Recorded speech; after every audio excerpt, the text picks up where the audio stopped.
క్యూబాపై Trump కన్నేశాడా? Abraham Lincoln యుద్ధ నౌకను ఆ దేశ తీరంలో తీసుకెళ్తున్నాడా? ఇది కేవలం హెచ్చరిక కాకుండా క్యూబా గుండెపై గురిపెట్టిన తుపాకీనా? అమెరికా ఎందుకు క్యూబాపై ఇంత కఠినంగా ఉంది? ట్రంప్ వ్యూహం వెనుక ఉన్న అసలు రహస్యమేమి?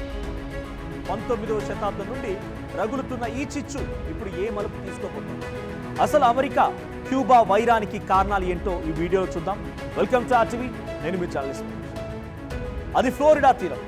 వేల మంది జన సందోహం. ఒక్కసారిగా వేదికపైకి వచ్చారు డొనాల్డ్ ట్రంప్. ఆ వెంటనే ఆయన నోటి నుండి వచ్చినటువంటి ఆ మాటలు ప్రపంచాన్ని షాక్కు గురిచేశాయి. ఆ వేదికపై డొనాల్డ్ ట్రంప్ ఏమన్నారంటే, ఆపరేషన్ క్యూబా ప్రారంభం కాబోతోంది అన్నారు. ఇరాన్ సరిహద్దు నుండి అమెరికా సైన్యం స్వదేశానికి వస్తున్నటువంటి తరుణంలో మార్గ మధ్యలోనే క్యూబాని స్వాధీనం చేసుకోవాలనే ట్రంప్ ప్రకటనతో వరల్డ్ మొత్తం ఒక్కసారిగా షేక్ అయిపోయింది. Good job. An architect who's really talented. He's done a lot of work for him. He's got a flair, a beautiful Hispanic flair in particular. And he comes from originally a place called Cuba, which we will be taking over almost immediately. No, Cuba's got problems. We'll finish one first. I like to finish a job.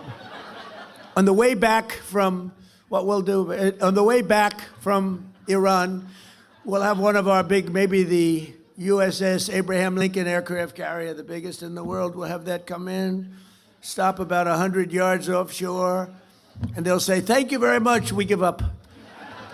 Donald Trump రాజకీయాలను ఎప్పుడు ఒక వ్యాపారవేత్త కోణంలో చూస్తారు. ఆయన దృష్టిలో Cuba ఒక విఫలమైన ఆస్తి. అక్కడ చమురు లేదు, డబ్బు లేదు, కానీ అదొక అందమైన ద్వీపం. దానిని స్వాధీనం చేసుకోవడం ట్రంప్కు చాలా ఇష్టమైంది. వెనిజువేలాలో నికోలస్ మదురోను సైనిక బలంతో కాకపోయినా ఆర్థిక ఆంక్షలతో ముప్పు తిప్పలు పెట్టిన ట్రంప్ ఇప్పుడు క్యూబా విషయంలో నేరుగా సైనిక చర్యకు ఉపక్రమించబోతుంది. ఇక ఇరాన్ నుండి తిరిగి వస్తున్న అమెరికా బలగాలు యుద్ధక్షేత్రం నుండి నేరుగా మరో మిషన్లోకి వెళ్ళడం అంటే అమెరికా తన సైనిక శక్తిని ప్రపంచానికి చాటి చెప్పాలని చూస్తుంది. అంటే క్యూబా లొంగిపోవడమే ట్రంప్ ఏకైక లక్ష్యం. ఇక అమెరికాతో క్యూబాకున్న వైరం ఏంటో తెలుసుకోవాలంటే మనం 1959కి ఒకసారి హిస్టరీలోకి వెళ్ళాల్సింది. ఫిడెల్ కాస్ట్రో నాయకత్వంలో జరిగిన విప్లవం అమెరికా అహంకారాన్ని దెబ్బకొట్టింది. అమెరికా ముంగిట్లోనే సోవియట్ యూనియన్ మద్దతుతో ఒక కమ్యూనిస్టు దేశం ఏర్పడడం వాషింగ్టన్కు కంటగింపుగా మారింది. 1961లో క్యూబాను ఆక్రమించడానికి అమెరికా చేసిన సాహసం విఫలమై అంతర్జాతీయంగా తలవంపులు తెచ్చింది. ఇక 1962లో రష్యా క్షిపణులు క్యూబాలో మోహరించడం, ప్రపంచం అణుయుద్ధం అంచున నిలబడడం ఎవరూ మర్చిపోలేదు. ఒకప్పుడు బరాక్ ఒబామా హవానాను సందర్శించి స్నేహాస్తం అందించినప్పుడు ప్రపంచ శాంతిని ఆశించింది. కానీ ట్రంప్ రాకతో ఆ ఒప్పందాలన్నీ ముక్కలుగా అయిపోయాయి. ట్రంప్ దృష్టిలో క్యూబా అంటే ఒక చిన్న శత్రువు మాత్రమే కాదు, అమెరికా భద్రతకు పొంచి ఉన్న ముప్పు కూడా.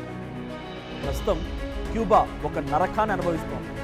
ట్రంప్ విధించినటువంటి కఠిన ఆంక్షల వల్ల ఆ దేశం ఊపిరాడక కొట్టుమిట్టాడుతోంది. చమురు దిగుమతులు ఆగిపోవడంతో రవాణా వ్యవస్థ స్తంభించిపోయింది. గంటల తరబడి పవర్ కట్తో క్యూబా వీధులన్నీ చీకటిమయంగా మారిపోయింది.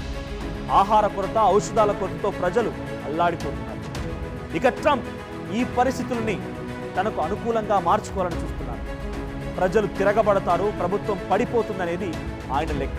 కానీ క్యూబా అధ్యక్షుడు మిగెల్ డియాజ్ కానెల్ గొంతులో ఇప్పటికీ ఆత్మవిశ్వాసం ఉట్టిపడుతుంది. మేము లొంగిపోం, మా ప్రజలే మా శక్తి అని ఆయన ఎప్పటికప్పుడు ప్రకటిస్తున్నారు. అంతేకాదు, నాకు భయం లేదు, విప్లవం కోసం నా ప్రాణాలు అర్పించడానికి నేను సిద్ధంగా ఉన్నానని ట్రంప్కు సవాల్ చేస్తున్నారు ఆయన.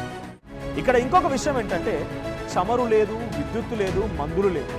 ఈ కష్టాలని చూసి ప్రజలు అధ్యక్షుడు మిగెల్ డియాజ్ కనెల్ను గద్దెదించుతారని ట్రంప్ భావించారు. కానీ ఇక్కడ రివర్స్ గేర్ పడింది. క్యూబా ప్రజలు తమ కష్టాలకు కారణం తమ ప్రభుత్వం కాదు, అమెరికా విధించిన అమానవీయ ఆంక్షలను నమ్ముతున్నారు. హవానా తీరంలో చిన్నపాటి బోట్లతో మత్స్యకారులు, వీధుల్లో కార్మికులు చెగువేరా చిత్రపటాలను చేతబట్టి నిరసనలు తెలుపుతున్నారు. ఇక మా దేశం మా ఇష్టం, అమెరికా పెత్తనం మాకొద్దని నాదాలు ఆకాశాన్ని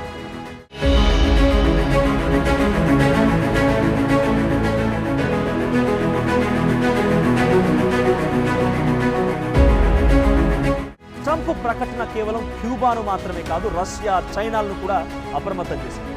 రష్యా ఇప్పటికే హెచ్చరించింది, క్యూబాపై దాడి జరిగితే తీవ్రమైన పరిణామాలు ఉంటాయని హెచ్చరించింది. చైనా తన వాణిజ్య ప్రయోజనాల కోసం క్యూబాకు అండగా నిలుస్తోంది. ఇక అమెరికా యుద్ధ నౌక అబ్రహం లింకన్ క్యూబా తీరానికి చేరుకుంటే అటువైపు నుండి రష్యా, చైనా యుద్ధ నౌకలు కూడా వచ్చే అవకాశం ఉంది. అంటే ఒక చిన్న ద్వీపం ఇప్పుడు ప్రపంచ దేశాల ఆధిపత్య కోరుకు వేదిక కాబోతుంది. ఇరాన్ నుండి వచ్చేటువంటి సైన్యం విశ్రాంతి తీసుకోకుండానే మరో యుద్ధానికి సిద్ధం కావడం అమెరికా అంతర్గత రాజకీయాల్లో కూడా ప్రకంపన సృష్టిస్తుంది.